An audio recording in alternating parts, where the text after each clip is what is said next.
The massive crystal dome of the Galactic Council chambers stretched high above the assembly floor. Ow. Sunlight from 3 different stars filtered through the transparent walls, casting rainbow patterns across the polished floor. Representatives from 12 alien species sat in their designated sections, each area designed for their specific needs.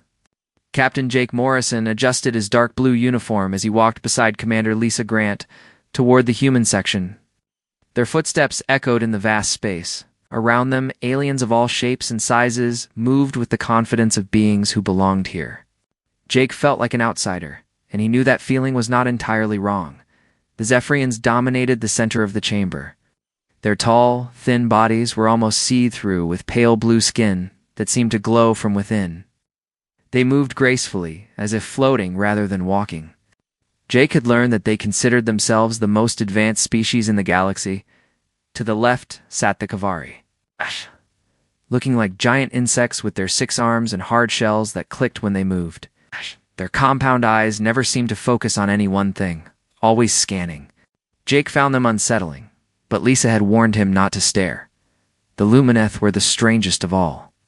They had no solid bodies, existing as shifting patterns of light and energy contained within special suits. When they spoke, it sounded like music mixed with the hum of machinery. Jake still had trouble understanding them, even with the translation devices. Remember what we talked about, Lisa whispered as they took their seats. Stay calm no matter what they say. We need their support. Jake nodded. This was their 3rd attempt to gain full membership in the Galactic Council. Each time before, they had been politely told to wait. Today felt different somehow, but Jake could not decide if that was good or bad. The session began with Veltar, Zephyrian Prime Speaker, rising from his crystal chair. His voice carried easily through the chamber without any need for amplification. We gathered today to address several matters of galactic importance, Veltar said. His tone was formal, but Jake detected something else underneath. Boredom, perhaps. The first item concerns the human petition for full council membership. Jake felt his heart beat faster. Lisa placed a steady hand on his arm. Veltar continued without looking toward the human section. The Committee for Membership Review has thoroughly examined the human application. We have considered their technological capabilities, territorial holdings, and cultural development. A pause filled the chamber. Jake noticed that several alien representatives were not even paying attention. One group of Kavari were having what looked like a side conversation, their mandibles clicking softly. The committee has determined that humanity, while showing promise, is not yet ready for full membership in this body, Veltar announced.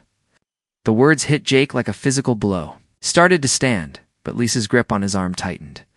If I may ask for clarification, Jake said, his voice carrying further than he had expected. The chamber fell silent. Several aliens turned to look at him with what he could only describe as mild curiosity. Veltar's pale blue eyes fixed on Jake. You may speak, Captain Morrison. Jake stood slowly. He had prepared for this moment, but his carefully planned words seemed to evaporate. Humanity has been a contributing member of galactic trade for 15 years. We have established peaceful relations with every species we have encountered. Our scientists have made significant breakthroughs in quantum mechanics and biological research. What more do we need to prove? A sound came from the Kavari section that Jake realized was laughter. It sounded like metal scraping against stone. Veltar's expression remained unchanged. Captain Morrison, humanity currently controls 17 star systems. The smallest current council member controls over 300. Your species has existed in space for less than 2 centuries. Most council members have been traveling between stars for millennia. We have contributed, Lisa said, standing beside Jake. Our medical research has helped cure diseases that affected 4 different species. Our engineering teams helped rebuild the mining stations destroyed in the Outer Rim conflicts. Minor contributions, said a Kavari representative. Its voice coming through the translator as a harsh, buzzing sound. Humans still use projectile weapons. Chemical rockets. Primitive fusion reactors. These are technologies we abandoned thousands of years ago. Our technologies work, Jake replied, feeling anger creep into his voice despite his efforts to stay calm. They may be different from yours, but they are effective. A Lumineth representative began to emit a complex series of harmonic tones. The translation came a moment later. Perhaps the humans do not understand the nature of this body. The Galactic Council guides the development of civilization itself, shape the future of entire species. This requires wisdom that comes only with time and experience.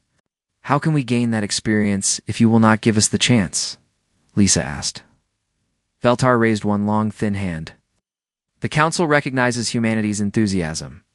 However, enthusiasm without wisdom can be dangerous. Humans are known for their aggressive tendencies. Your species has engaged in warfare among yourselves until very recently. Even now, disputes arise between your different factions. Every species has conflicts, Jake protested. That does not make us unworthy of membership, True Veltar acknowledged. But other species learned to control such impulses long before they reached for the stars. Humans brought their conflicts with them into space. The incident at Proxima Station is well documented. Jake felt his face burn with embarrassment. The Proxima Station incident had been a disaster. A misunderstanding between human and alien traders had led to violence. 3 aliens had been injured before the situation was resolved. It had happened 2 years ago, but apparently the Council had not forgotten. That was a mistake, Lisa said. We have implemented new protocols to prevent such incidents. Protocols change, said another Kavari representative. Nature does not. Humans are young and impulsive. Perhaps in another 1,000 years they will be ready for associate membership. Full membership requires even more maturity. 1,000 years. Jake could not hide his shock. Veltar's expression might have been sympathetic. But Jake found it hard to read Zephyrian faces. Captain Morrison, I understand this is disappointing. But the Council must think in terms of galactic stability. Admitting a species too early can have consequences that last for millennia. What would it take? Lisa asked. What specific criteria do we need to meet? The requirements are not specific, Veltar replied. They involve overall development as a civilization. Technological maturity, cultural wisdom, territorial expansion. Most importantly, the ability to think beyond immediate interests, to consider the greater good of the galaxy. And who decides when we have reached that level? Jake asked. The Council decides, Veltar said simply. Jake realized the circular nature of the situation. Council would decide when humanity was ready to join the Council. Meanwhile, humanity had no voice in that decision. Is there anything else we can do? Lisa asked. Any way to demonstrate our readiness? Veltar seemed to consider the question. Continue to develop peacefully. Expand your territories through peaceful means. Advance your technologies. Most importantly, learn patience. Good things come to those who wait. The session moved on to other topics, but Jake barely heard them. He and Lisa sat in silence as the aliens discussed trade agreements and territorial disputes that humanity had no voice in, despite being affected by many of the decisions. When the session finally ended, Jake and Lisa walked slowly back toward their ship. The USS Liberty was small compared to the massive vessels that brought the other representatives. It reflected humanity's position perfectly. Present, but insignificant. We will try again, Lisa said as they boarded their ship. Jake looked back at the crystal dome that housed the council chambers. Maybe we should stop trying so hard to join a club that clearly does not want us. And do what instead? Jake thought about it as their ship lifted off from the surface of Nexus Prime. Maybe we focus on building something of our own, something they will have to respect. Neither of them knew that in the darkness between galaxies, something ancient was stirring.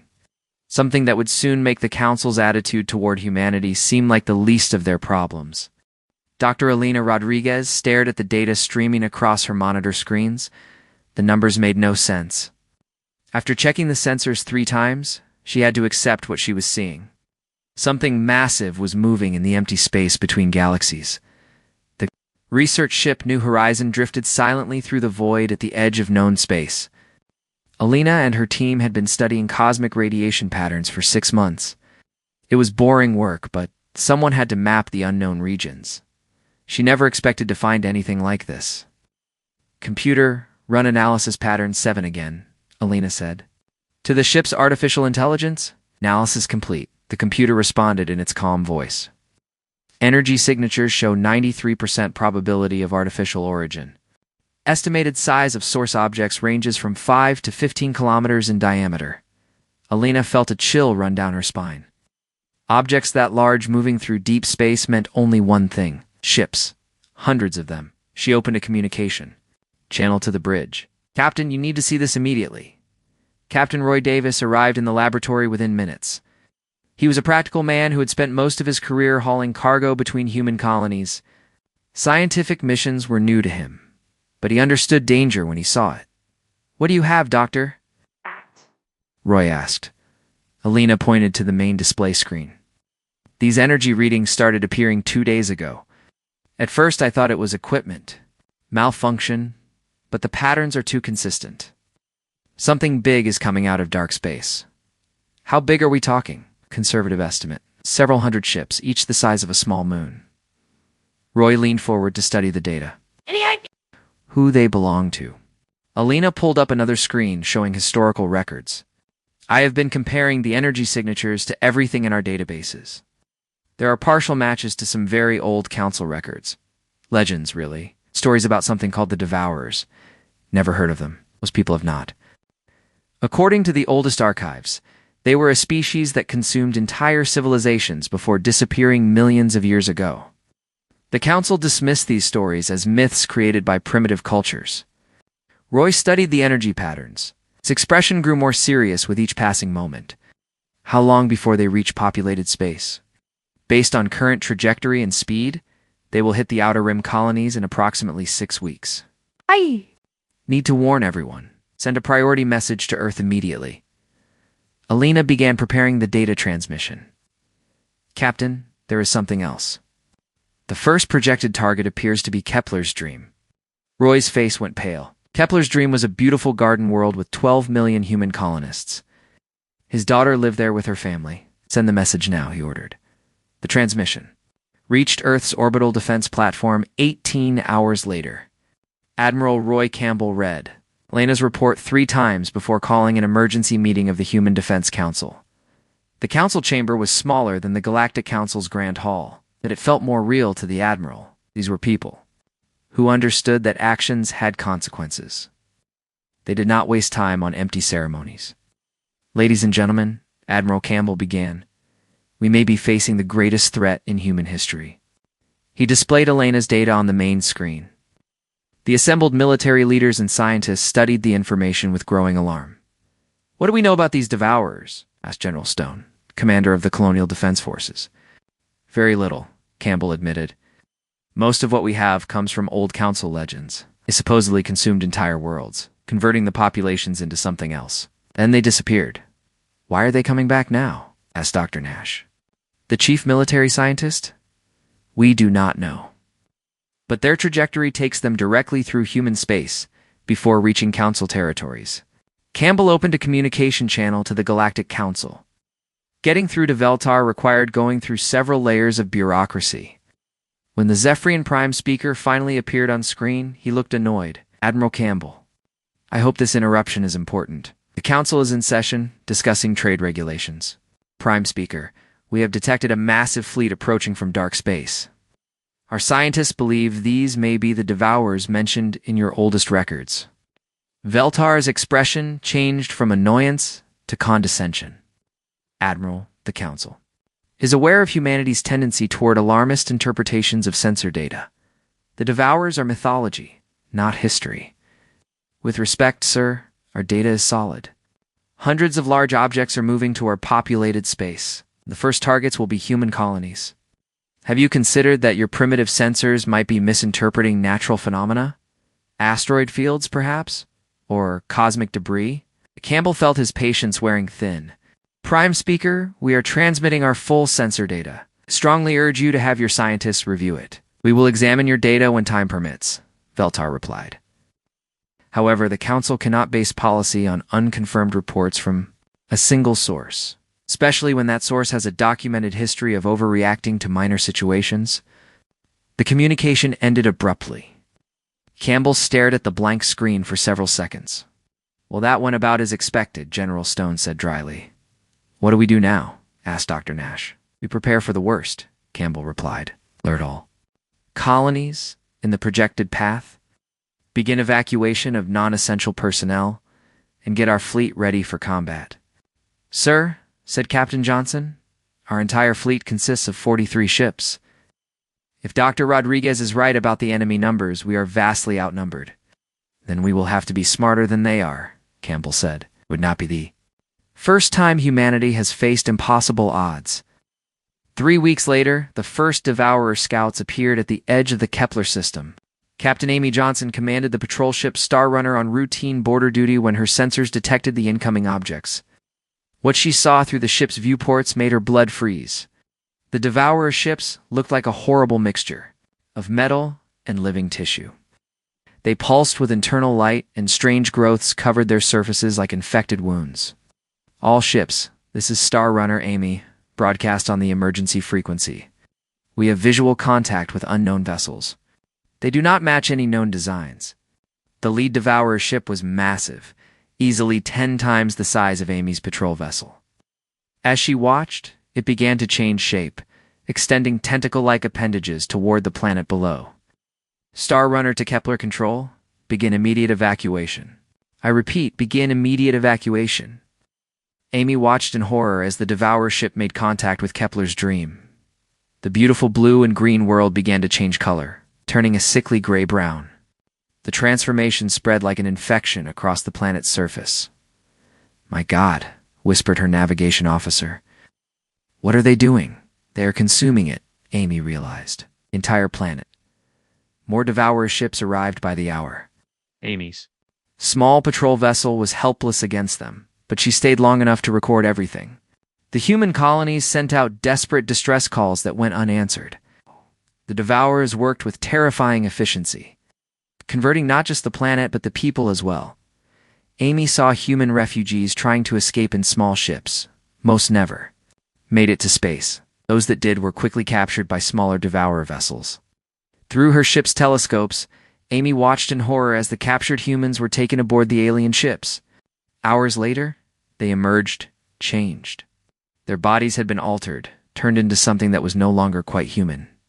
Captain, we need to leave now, her engineer urged. More of them are coming. Amy reluctantly gave the order to retreat. As the Star Runner jumped to hyperspace, she took one last look at Kepler's Dream.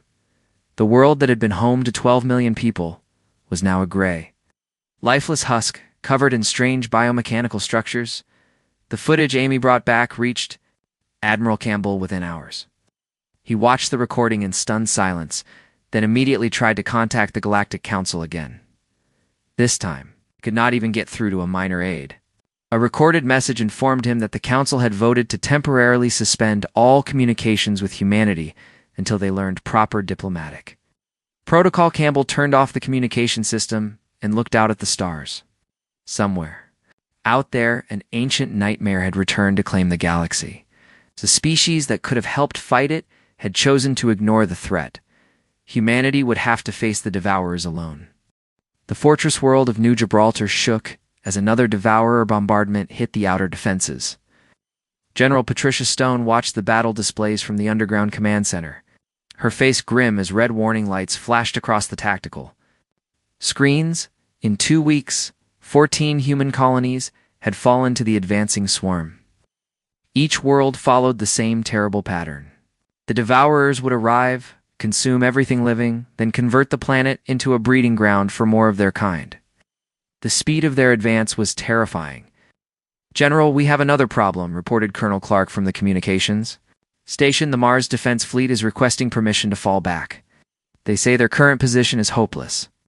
Patricia studied the holographic display, showing ship positions throughout human space.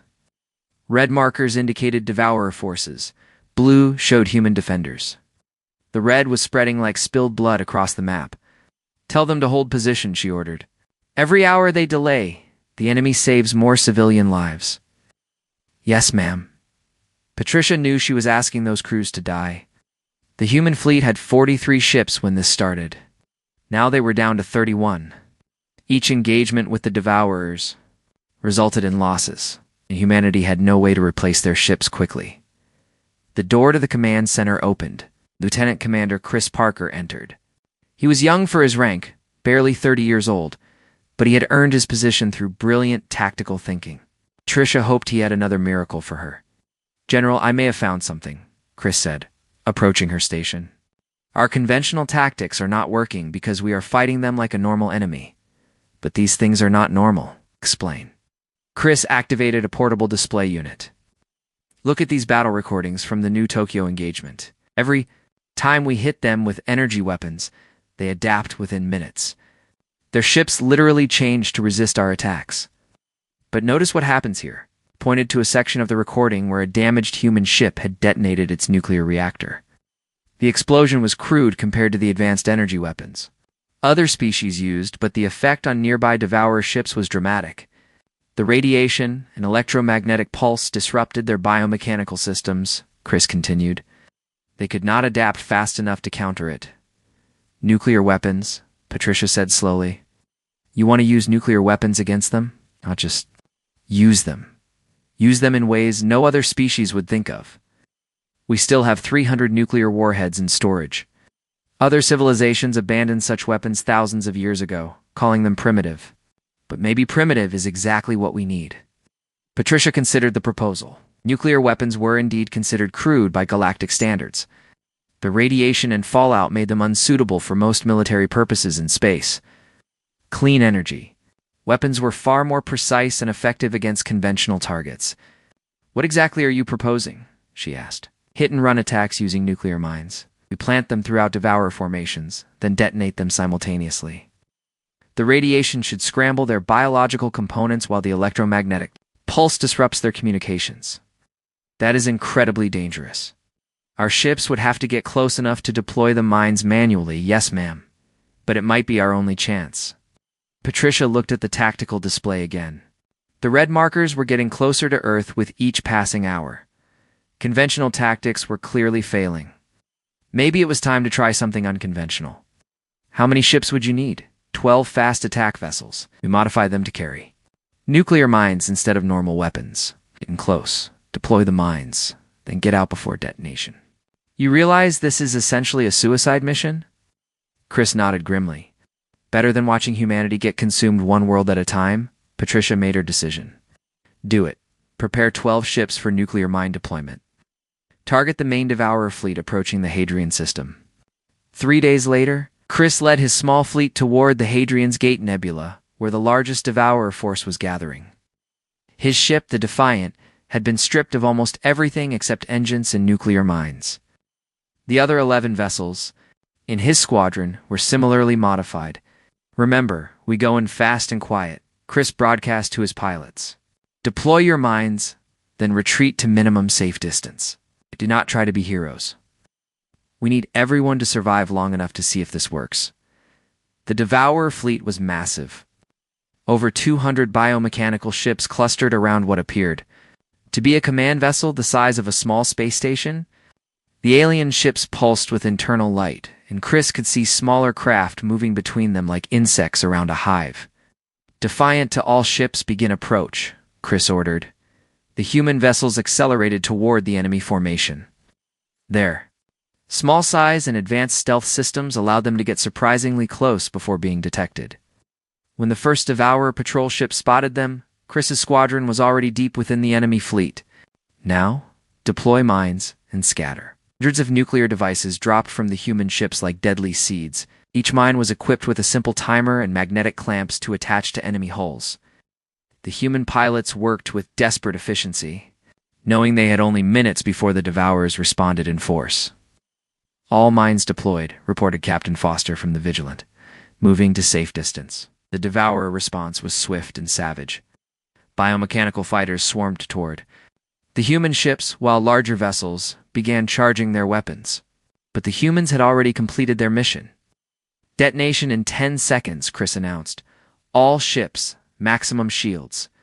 The nuclear explosions lit up space like a series of artificial suns. The combined electromagnetic pulse was visible to the naked eye as waves of energy rippled through the Devourer formation. Chris watched through his ship's reinforced viewports as enemy vessels began to convulse and lose power. "It is working," shouted Lieutenant Kim from the navigation station. "Look at them." The effect was even better than Chris had hoped. The nuclear radiation was scrambling the biological components of the Devourer ships, while the electromagnetic pulses knocked out their communication systems. Ships that had moved with perfect coordination moments before now drifted helplessly, or collided with each other. All ships, follow-up attack, Chris ordered. Hit them while they are confused. The human squadron swept through the disabled enemy formation, using conventional weapons to finish off ships that could no longer defend themselves. For the first time in the war, human forces were winning decisively, but the victory came at a cost. 3 human ships had been caught too close to the nuclear detonations and were badly damaged. The crew of the Intrepid had to abandon ship when their reactor went critical. Defiant to New Gibraltar, Chris reported as his squadron limped home. Mission successful.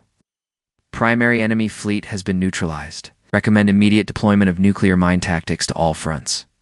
Word of the victory spread quickly through human space. After weeks of constant retreat and defeat, the news that humanity had found a way to fight back lifted spirits throughout the colonies. But the victory also attracted attention from an unexpected source.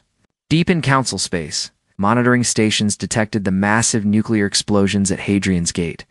For the first time since rejecting humanity's warnings, Council scientists began to pay serious attention to what was happening in the outer. RIM Dr. Kevin Nash, working from samples recovered after the battle, made another important discovery. The Devourer biomechanical systems were not entirely alien. Parts of their technology showed similarities to ancient Council designs, suggesting these creatures had once been a civilized species themselves. General Kevin reported to Patricia, "I think the Devourers are not invaders from outside our galaxy. I think they are something that was part of the Council long ago, something that went terribly wrong." Patricia studied the analysis data. If Kevin was right, then the Council was not facing an external threat. They were facing the consequences of their own forgotten past. Meanwhile, deep space reconnaissance ships brought disturbing news. The victory at Hadrian's Gate had only delayed the enemy advance. More Devourer fleets were emerging from dark space, larger and more numerous than before, and their new trajectory was taking them directly toward the heart of Council territory. The war was far from over. But for the first time, humanity had proven they could fight back against the ancient nightmare. The question now was whether their crude, primitive methods would be enough to save not just themselves, but the entire galaxy. The emergency alarm echoed through the Council chambers on Nexus Prime for the first time in over 2 centuries. Altar rushed from his private quarters, his pale blue skin flickering with stress patterns that only other Zephyrians could read. The impossible had happened. A Council world had fallen. Zephyria Minor, a peaceful research colony with 8 million inhabitants, had gone silent 12 hours ago. The last transmission showed massive biomechanical ships descending from space, like metal locusts. Then nothing but static. The Council Assembly Hall filled quickly as representatives from all 12 species gathered in emergency session. For once, there were no formal ceremonies or diplomatic pleasantries. Fear had a way of cutting through. "Bureaucracy, how is this possible?" demanded the senior Kavari delegate, her mandibles clicking rapidly with agitation. The humans said these Devourers were only attacking their territory. The humans also said we should listen to their warnings, replied a Lumineth representative, the harmonics of his translated voice carrying an edge of accusation. "Perhaps we should have paid more attention." Feltar called for order, but the damage was already done. For the first time in Council history, member species were openly questioning their collective judgment. The recordings from Zephyria Minor played on the main screens, showing the same terrible transformation that had claimed human worlds. Buildings dissolved and reformed into twisted biomechanical structures. People fled in panic before being captured and changed into something no longer recognizable. Meanwhile, at the edge of Devourer territory, Commander Rachel Kim piloted her stealth ship, Silent Arrow, through the debris field that had once been the human colony of New Seattle. Her mission was reconnaissance. But what she found was far worse than anyone had expected. The Silent Arrow was humanity's most advanced scout vessel, equipped with experimental cloaking technology that made it nearly invisible to most sensors. Rachel had volunteered for this suicide mission because someone needed to gather intelligence on enemy movements. "Computer, Scan for life signs, she ordered as her ship drifted past the remains of a space station. Oh. No human life signs detected. The computer replied, "However, I am reading approximately 3 million biomechanical entities on the planet's surface." Rachel looked through her viewports at what had once been New Seattle. The planet's surface was covered in strange geometric patterns, made of some kind of living metal. Thousands of creatures moved across the landscape, but they no longer looked entirely human. The Devourers had not just killed the colonists, they had transformed them. Computer, record everything. Command needs to see this.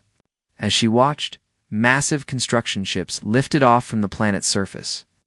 They were building something huge in orbit, a structure that dwarfed even the largest human space stations. Rachel realized with growing horror that this was not just an invasion. It was a conversion process on a galactic scale. Her sensors detected movement in the outer system. More Devourer fleets were arriving, but these were different. The biomechanical ships showed design elements that looked familiar. With a chill, Rachel recognized architectural patterns from ancient council records. "My God," she whispered, "they are not aliens at all." Back on Earth, Captain Ben Foster received orders that would have been impossible to imagine a month earlier. He was to lead a joint rescue mission with Council forces to save survivors from the research, Station Omega-7. The irony was not lost. On him, the same council that had refused to acknowledge humanity's warnings now needed human help. The Kavari ships that joined his squadron were impressive vessels, sleek and efficient. But their crews clearly resented having to work with humans. Foster could see it in the way they positioned their ships and the formal coldness of their communications. "Human Commander," came the translated voice of Squadron Leader Zixkar. "Our mission is to retrieve Council personnel only. We are not responsible for any human survivors." "Understood," Foster replied diplomatically. "But if we happen to rescue humans while saving your people, I trust you will not object." The rescue operation took place in the wreckage of Omega-7, a massive space station that had been partially consumed by Devourer forces. The station's core was still intact, but biomechanical growths covered most of the outer sections, like metallic cancer. Foster's team used cutting-edge infiltration techniques that the Kavari had never seen before. Instead of trying to fight through the Devourer defenses, the humans slipped past them using stealth technology and misdirection. They reached the survivor shelters hours before the alien rescue teams. "How did you do that?" asked Dr. Velian, a Zephyrian scientist who had been trapped for 3 days. "Our sensors showed massive enemy presence throughout this section." Different approach, Foster explained as he led a group of survivors toward the evacuation ships. "We studied how they move and found the blind spots in their patrol patterns." The joint mission saved over 3,000 lives, including several high-ranking council officials. But more importantly, it marked the first time that council species had seen human military tactics in action. What they witnessed challenged many of their assumptions about human capabilities on the research vessel New Horizon. Dr. Sandra Hayes worked frantically to understand the biological samples recovered from Devourer ships. Her breakthrough came when she compared the alien biomechanical components to genetic records in the oldest council archives. "Computer, run genetic comparison analysis on sample D47 against all archived council species data," she ordered. The results appeared on her screen moments later. The match was undeniable. The Devourer biomechanical systems contained genetic markers from the Velkari, an ancient council species that had disappeared over 2 million years ago. "My God," Sandra breathed. "They are not invaders. They are refugees." Her discovery revealed the horrifying truth. The Velkari had not disappeared. They had been consumed by their own creation, a biological weapon designed to convert enemy populations. The weapon had turned on its creators, transforming them into the very creatures now threatening the galaxy. But Sandra's analysis also revealed something else. The Devourer hive mind operated through quantum entanglement across subspace. If that connection could be disrupted, entire fleets would become nothing more than mindless automatons. The problem was that disrupting quantum entanglement required a combination of massive electromagnetic pulses and precise energy manipulation. Humanity's nuclear weapons could provide the electromagnetic component, but they needed council energy technology to target the quantum field properly. When Sandra's report reached Admiral Campbell, he faced an impossible decision. Humanity could not defeat the Devourers alone, but asking for Council help meant admitting they needed the same species that had rejected them. The decision was made for him when Veltar himself appeared on a priority communication channel. The proud Zephyrian leader looked haggard, his usual composure cracked by the loss of his own people. Admiral Campbell, Veltar began, his voice strained. The Council formally requests human assistance in dealing with the Devourer threat. Campbell could have been petty. He could have reminded Veltar of all the dismissive comments and rejected warnings. Instead, he simply nodded. "What do you need from us?" Campbell asked. "Everything," Veltar admitted. "Our conventional weapons are useless against them. Your nuclear tactics seem to be the only effective countermeasure we have seen. And in return, full Council membership, immediate integration into all military command structures, access to our most advanced technologies." Campbell considered the offer. It was everything humanity had wanted, offered freely in their moment of desperation. But the timing left a bitter taste. They were being welcomed not as equals, but as useful tools. "We accept," Campbell said finally. "But we do this because it is right, not because we need your approval." The first Joint Council human operation launched within hours. The target was the Devourer command node in the Titan Nebula, a massive biomechanical structure that seemed to coordinate enemy movements across 3 star systems. Human ships carried nuclear warheads while Council vessels provided the precise energy weapons needed to target the quantum entanglement field. It was an unlikely partnership between the galaxy's most advanced civilizations and its supposedly most primitive member. The battle was fierce, but brief. When the combined nuclear and energy weapon strikes hit the command node simultaneously, the effect was spectacular. The massive structure collapsed in on itself while hundreds of Devourer ships simply stopped moving.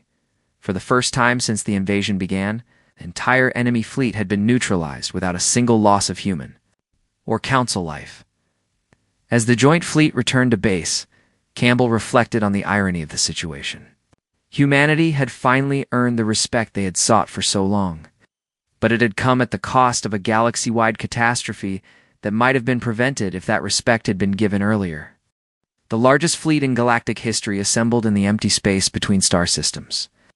Over 800 ships from 13 different species hung in formation, their combined firepower enough to destroy entire solar systems. At the center of this massive armada, the human flagship Indomitable took its position as the lead assault vessel. Captain Tyler Brooks stood on the bridge of his ship, watching the final preparations through the main viewports. 6 months ago, no Council species would have trusted humanity to lead a patrol mission. Now they were depending on human tactics to save the galaxy. "All ships report ready for final assault," announced his communications officer. "Nuclear warheads are armed and energy weapons are charged." Tyler opened a channel to the entire fleet. "This is Captain Brooks to all vessels. We have one chance to end this war. The Devourer Prime Node is the heart of their entire network.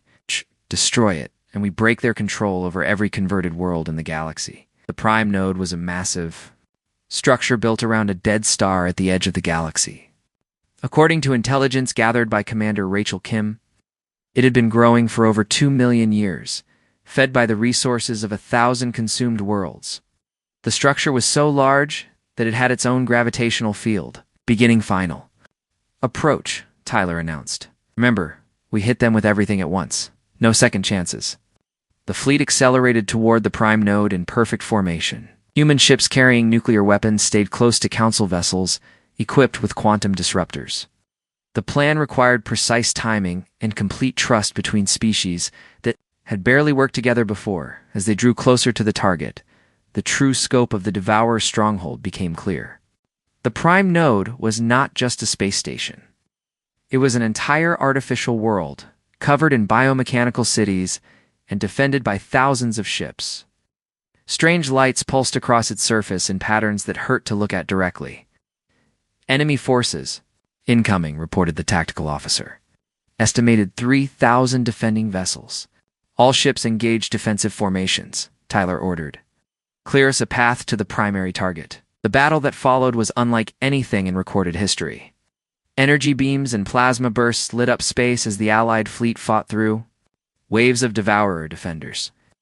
The enemy ships moved with perfect coordination, but their attacks followed predictable patterns that human tacticians had learned to counter.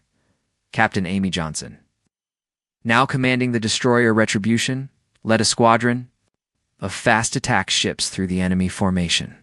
Her mission was to clear the way for the main assault force. Target the command ships first, she ordered her pilots. Break their coordination, and the rest will be easier to handle. The human fighters moved with deadly precision, using nuclear-tipped missiles to disable key enemy vessels. Each successful strike caused confusion in the Devourer ranks as their hive mind network suffered disruption. Meanwhile, Admiral Campbell coordinated the overall battle from his command ship. The irony of the situation was not lost on him.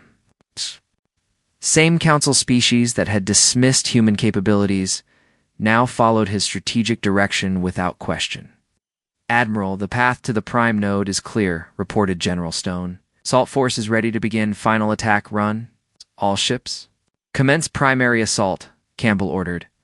The combined fleet converged on the Prime Node from 6 different directions. Human ships delivered their nuclear payloads while Council vessels fired quantum disruptor beams at precisely calculated points on the massive structure. The timing had to be perfect or the attack would fail. Tyler's ship, the Indomitable, carried the largest nuclear warhead ever built by humanity. As they approached the target, you could see the biomechanical defenses of the Prime Node turning toward them like the eyes of some vast creature. All weapons armed and ready, his tactical officer reported. Target acquisition confirmed. Fire when ready, Tyler ordered. The nuclear warhead streaked toward the heart of the Prime Node, followed by hundreds of energy beams from the Council ships. For a moment, nothing seemed to happen, and the entire structure began to convulse. As internal explosions tore through its biomechanical systems, the effect was immediate and devastating. Across the galaxy, Devourer ships suddenly stopped moving as their connection to the Prime Node was severed. On converted worlds, the biomechanical growths began to wither and die. Millions of transformed beings collapsed as the hive mind that controlled them simply vanished. It worked, breathed Dr. Sandra Hayes from her observation post aboard the research vessel. The quantum entanglement field has collapsed completely. The celebration throughout the Allied fleet was brief but heartfelt. They had done the impossible. An enemy that had threatened to consume the entire galaxy had been defeated by cooperation between species that had never worked together before. But the victory came at a terrible cost. Humanity had lost 37 worlds and over 200 million people during the war. Their space fleet was reduced to less than half its original size. Entire colonies had been evacuated, leaving empty cities as monuments to those who did not escape in time. 3 weeks after the final battle, the Galactic Council convened an emergency session to address humanity's status. The Grand Chamber that had once echoed with dismissive comments about human primitiveness now buzzed with urgent discussions about integration and cooperation. Veltar rose to address the assembly, but he looked very different from the proud leader, who had rejected humanity months earlier. The loss of so many Zephyrian worlds had aged him, and his pale blue skin now carried permanent stress patterns. The Council hereby grants humanity full membership with all rights and privileges, he announced. Furthermore, we offer permanent seats on the Military Command Council, the Science Directorate, and the Colonial Administration Board. Admiral Campbell, now wearing the scars from 3 major battles, listened to the offer with mixed emotions. It was everything humanity had wanted when they first approached the Council. But the circumstances of the offer made it feel hollow. We accept the Council's generous offer, Campbell replied formally. However, I must note that humanity's greatest strength came not from seeking approval from others, but from being forced to rely on ourselves. His words carried throughout the chamber, and several alien representatives shifted uncomfortably. Everyone understood the implication. If the Council had listened to humanity's warnings months earlier, the war might never have happened. Colonel Monica Clark was appointed to head the new Human Integration Office. Her first official act was to establish a memorial for all those lost during the Devourer War. The memorial's inscription, suggested by Captain Morrison, read simply, "Strength through adversity, wisdom through trial." The ceremony honoring the war dead was attended by representatives from every council species. Many of them had never seen humans as equals before the war. Now they spoke respectfully of human courage and ingenuity, but their words felt forced to many humans who remembered.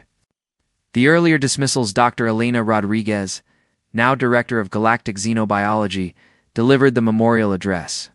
She spoke carefully but pointedly about the thousands of human worlds that might never have been threatened if the Council had taken their warnings seriously. "We did not fight for recognition," she said to the assembled crowd. "We fought because it was right.